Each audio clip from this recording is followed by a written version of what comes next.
karbohidrat itu adalah makronutrien yang non esensial. Non esensial itu artinya adalah kita nggak makan karbohidrat itu nggak akan mati. Ya, buktinya apa? Buktinya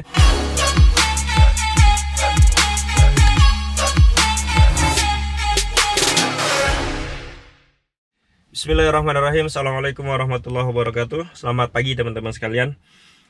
Ini ada pertanyaan nih di channel YouTube saya ya. Om, kalau makan lemak kan tubuh nggak sesimpel itu. Setelah masuk ke tubuh nggak akan langsung jadi lemak. Ya, nah kenapa kalau makan gula kok tubuh sesimpel itu ya? Akan merubah menjadi glukosa dan naikin insulin ya. Nah gitu. Oke teman-teman. Jadi kemarin tuh saya memang sempat berkata ya. Saya sempat berkata di video sebelum ini ya. Artinya saya bilang begini. Kalau kita makan lemak, itu nggak sesimpel itu kemudian masuk ke dalam tubuh langsung jadi lemak, langsung disimpan di bawah kulit, nggak gitu ya. Nah, kenapa kalimat itu keluar? Kalimat itu keluar karena kebanyakan orang yang diet ya, kebanyakan orang yang diet, yang mau turun berat badan gitu, itu pasti dia bilang, wah jangan makan goreng-gorengan, jangan makan yang berlemak, jangan makan yang berminyak, nah misalkan seperti itu. Jadi dia menghindari ayam goreng, menghindari menghindari gorengan, menghindari kulit ayam atau makanan-makanan apapun yang memang kandungan lemaknya tinggi, dia nggak makan ya. Nah, kenapa dia nggak makan yang berlemak? Karena orang-orang yang dalam tanda kutip kelebihan berat badan itu pasti di tubuhnya kadar lemaknya tinggi ya. Jadi gendut itu, ya mohon maaf nih jadi sebut gendut ya. Jadi gendut itu kenapa? Ya gendut itu karena lemak tubuhnya tinggi sehingga dia menjadi gendut. Lalu orang berpikir secara simpel, oh karena yang bikin gendut adalah lemak, maka kemudian jangan makan lemak. Nah gitu. Lalu kalau ada yang bilang seperti itu, akhirnya saya bilang gini, ya nggak sesimpel itu juga sih. Artinya nggak mungkin lah kita makan lemak lalu kemudian masuk ke dalam tubuh tanpa dicerna, tanpa babi bu, lalu kemudian dia akan langsung disimpan di bawah kulit. Nggak sesimpel itu. Nah teman-teman sekalian, kita harus paham ya kenapa sih kita gendut, itu tuh kita harus paham dulu. Kenapa sih kita menjadi kemudian tubuh kita banyak lemaknya, itu kita harus paham dulu. Jadi kalau selama ini kita itu menjadi gendut karena kelebihan makan, jelas ya, kelebihan makan. Dan makannya itu bisa jadi ya macam-macam ya kan. Kita kalau sekarang sih ya, walaupun kita semua makannya macam-macam ya, makan nasi, lauk pauk, ikan, daging, tempe goreng, tahu goreng gitu, semuanya masuk. Tapi kalau kita mau jujur, teman-teman coba lihat ya, coba lihat dari pagi sampai malam, itu yang paling banyak masuk itu apa gitu ya. Yang paling banyak masuk itu apa? Apakah lemak? Apakah karbohidrat atau protein? Kalau kita mau jujur, yang paling banyak masuk ke tubuh kita dalam satu hari full itu bisa jadi dan hampir dipastikan adalah karbohidrat. Dari nasi, dari gula, kemudian dari cemilan-cemilan yang kita nggak sadar bahwa itu juga banyak gulanya, banyak karbohidratnya. Kita makan keripik, makan kentang goreng, kemudian yang manis-manis, itu semuanya kalau kita sadar itu semuanya ada karbohidrat. Dan karbohidrat itu masuk dalam tubuh menjadi gula. Nah, kelebihan inilah yang kemudian menjadi lemak di dalam tubuh.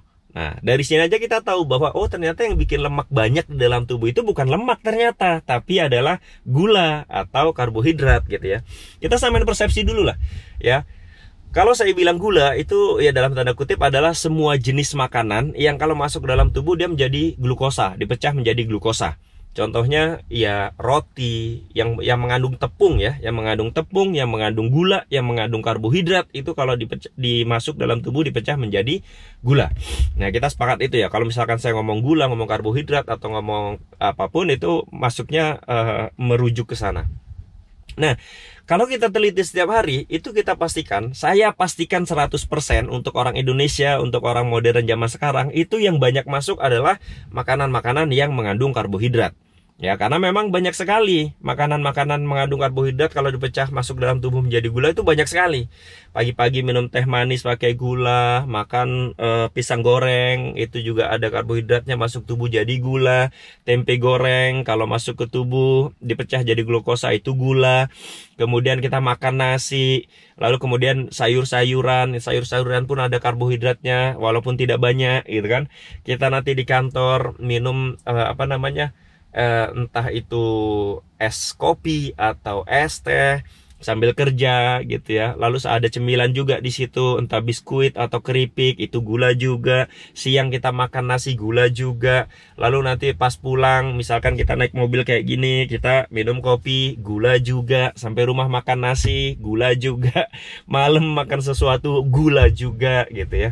Artinya adalah yang menjadi lemak ke dalam tubuh itu ternyata bukan lemak selama ini, tapi banyaknya adalah gula. Nah, itulah kenapa ketika saya memutuskan untuk oke, kalau begitu yang harus saya kurangin dalam jumlah besar adalah karbohidrat. Makanya saya dalam 6 bulan ini saya tidak makan nasi, tidak makan gula, dan seminimal mungkin itu tidak masuk karbohidrat. Tapi sekali lagi, kalau dibilang tidak masuk karbohidrat sama sekali, ya itu nggak mungkin ya. Kenapa seperti itu? Ya itu tadi saya bilang, karena dalam seharian saya makan, saya pikir-pikir iya ya, saya selama ini sudah defisit kalori nggak konsisten, ya kan? Sudah pengen kurus, olahraga dan sebagainya, tapi ternyata nggak kurus-kurus juga. Lalu setelah diteliti, oh iya, ini berarti saya makannya kebanyakan karbohidrat atau gula gitu.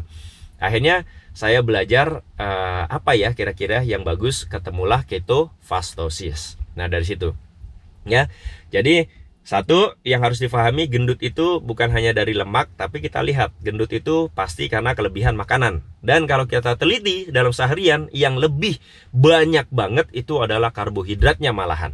Ya, cuma kita nggak sadar. Selama ini kita berpikir bahwa yang bikin gendut kayaknya nasi deh. Akhirnya nasinya dikurangin nih. Tapi nasi dikurangin, makan yang lain nggak dikurangin. Wah, nasinya nggak dikurangin. Oke, kalau gitu diganti sama singkong rebus. Tapi singkong rebusnya banyak. Sama aja. Walaupun beda dikit lah ya. Beda dikit dalam artian gini. Kalau nasi direbus, itu mungkin karbohidratnya lebih sederhana. Ya, karbohidratnya lebih sederhana daripada singkong yang direbus, misalkan gitu. Artinya adalah, kalau kita makan nasi, ya itu dengan cepat, nasi akan dicerna menjadi glukosa, lalu kemudian gula darah kita naik. Tapi kalau singkong kita makan, mungkin dia butuh waktu beberapa jam, barulah dia menjadi glukosa dan barulah gula darah kita akan naik. Tapi kalau dirunut seterusnya ya dari pencernaan, ya tetap saja namanya singkong, ubi-ubi gitu ya, masuk ke dalam tubuh, nanti dipecah jadinya glukosa juga. Gula pasir, gantilah. Aku kan lagi diet, nggak makan gula pasir, ganti sama gula aren. Ya sama aja. Gula aren itu ya kalau masuk ke dalam tubuh, dipecah ya kemudian jadinya glukosa juga gitu loh. Jadi banyak orang yang kemudian, saya termasuk ya, saya termasuk ketika dulu berpikir wah harus diet nih, akhirnya nasi saya ganti nasi merah misalkan, atau saya ganti singkong rebus. Kemudian ketika mau minum kopi saya nggak pakai gula tapi misalkan gula aren gitu ya. Waktu itu masih belum paham aja ya, tapi setelah mengikuti ketofastosis saya pelajarin iya juga ya.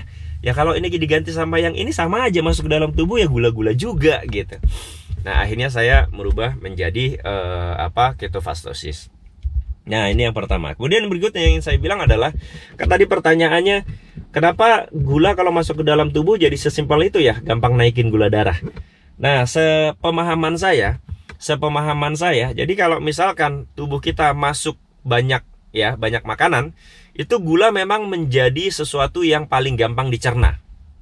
Ya, gula itu menjadi sesuatu yang paling gampang dicerna, sehingga ketika masuk ada protein, ada lemak, ada karbohidrat, maka karbohidrat ini akan segera dipecah menjadi glukosa.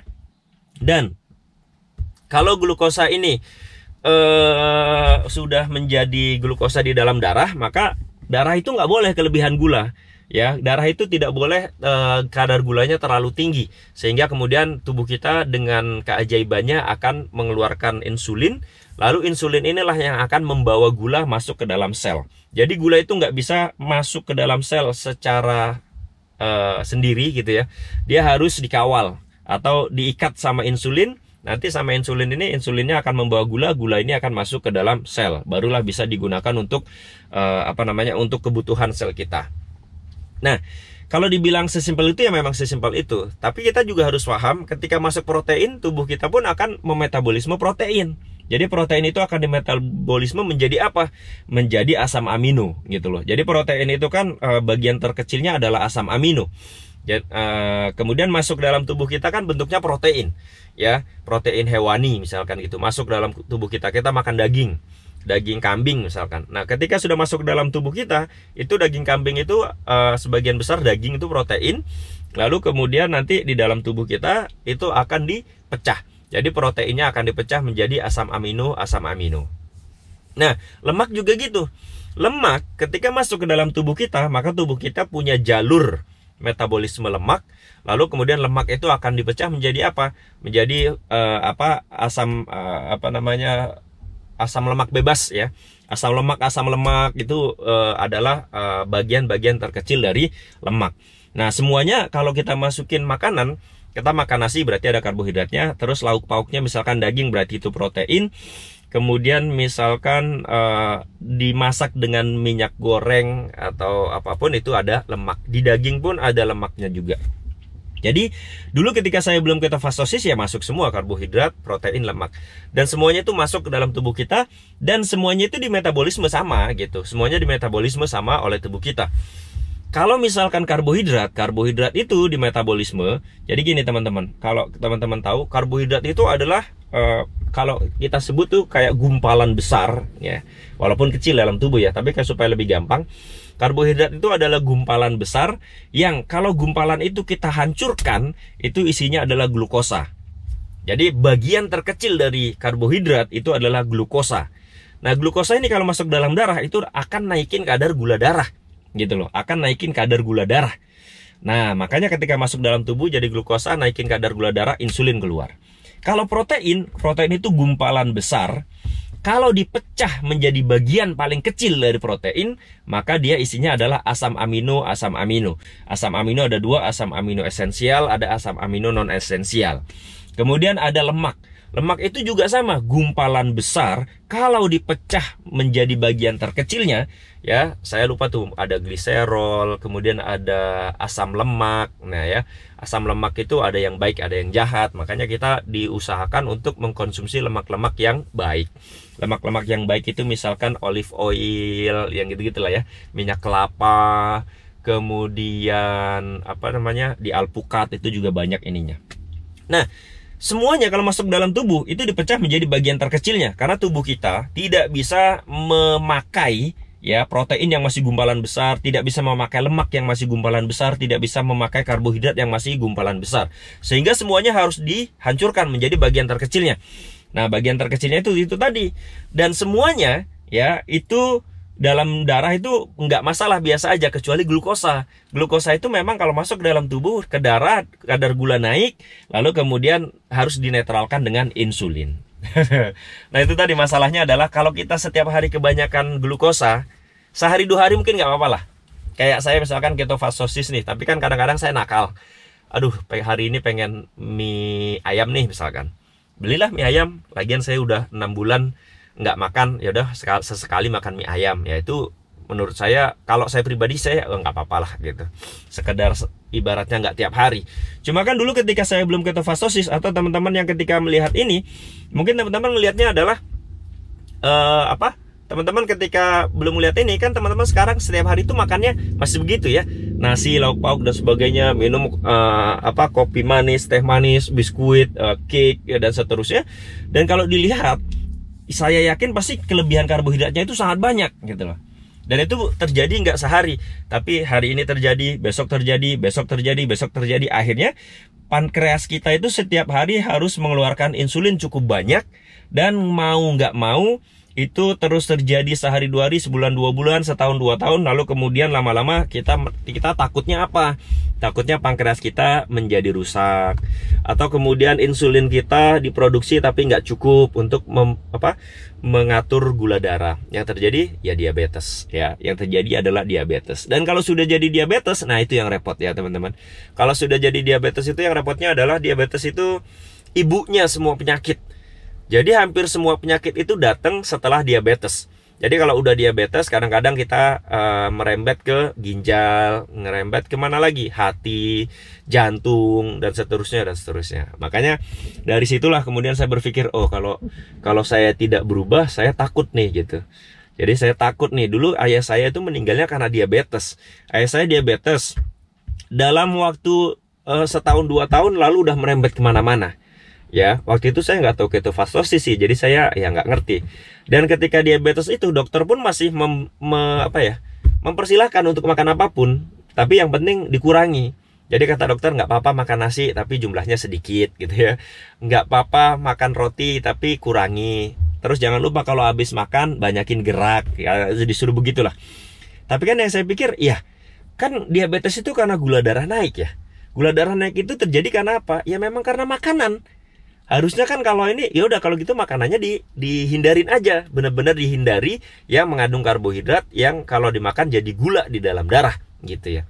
Bang, tapi kalau misalkan nggak makan karbohidrat nanti mati.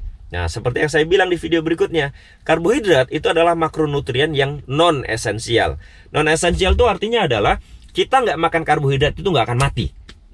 Ya, buktinya apa? Buktinya di seluruh dunia ini ada loh orang-orang yang tidak makan nasi. Makanya apa? Ikan, daging, dan sebagainya. Ya, kalau memang karbohidrat itu adalah kebutuhan yang memang harus dipenuhi, harusnya Allah menciptakan karbohidrat itu ada di mana-mana. Tapi kan di bagian-bagian tertentu, di pelosok-pelosok dunia lain, ada yang daerah-daerah tidak bisa memproduksi makanan yang karbohidrat. Misalkan nggak bisa nanam padi, nggak bisa roti dan sebagainya. Jadi dia sebagian besar hidupnya makannya itu adalah daging, makannya itu adalah ikan misalkan gitu. Makanya sebagian besar adalah seafood misalkan. Nah, itu kan kita lihat bahwa ternyata kalau memang karbohidrat itu adalah kebutuhan yang memang harus, ya harusnya semua orang makan nasi. Semua orang harus makan karbohidrat, kalau nggak nanti mati. Tapi ternyata ada suku-suku atau di pelosok-pelosok lain yang nggak makan karbohidrat pun nggak mati ya. Nah seperti itu teman-teman ya. Jadi kalau dibilang kenapa kalau makan karbohidrat sesimpel itu lalu kemudian naikin insulin, ya itu tadi, karena dipecah menjadi glukosa. Glukosa itu adalah gula. Gula masuk ke darah itu udah pasti akan menaikkan kadar gula darah, dan tubuh kita tidak bisa membiarkan gula darah tinggi ya, sehingga dia harus memproduksi insulin. Kalau sehari 2 hari nggak masalah, tapi kalau terjadi bulan setiap bulan, tahun per tahun gitu ya, setahun, 2 tahun, 3 tahun, 10 tahun, ya nanti takutnya kita terkena diabetes ya. Kita memang wajib berikhtiar gitu ya, wajib berikhtiar agar kita punya kondisi tubuh yang sehat ya. Tapi sakit itu bisa datang dari manapun, tapi ikhtiar itu wajib ya. Tidak berarti bahwa wah ikut ketofastosis lah biar sehat, umur lebih panjang dan sebagainya. Enggak juga. Kalau memang Allah sudah takdirin sakit, Allah sudah takdirin meninggalnya umur sekian, ya meninggal juga. Cuma kita memilih nih, kita berikhtiar nih, bagaimana caranya agar kita tetap sehat, agar kita tetap kuat, agar di masa tua kalaupun kita meninggalnya itu nggak ngerepotin orang lain. Nah gitu ya teman-teman. Ini mudah-mudahan menjadi inspirasi, manfaat, dan disclaimer ya, ini yang saya lakukan. Yang saya lakukan itu belum tentu cocok buat teman-teman, dan mungkin pasti teman-teman juga ada yang tidak sependapat dengan saya. Itu adalah hal yang wajar, lumrah. Jadi saya biasa-biasa saja. Oke? Terima kasih sudah menonton. Jangan lupa like, komen, dan subscribe. Assalamualaikum warahmatullahi wabarakatuh. Bye-bye.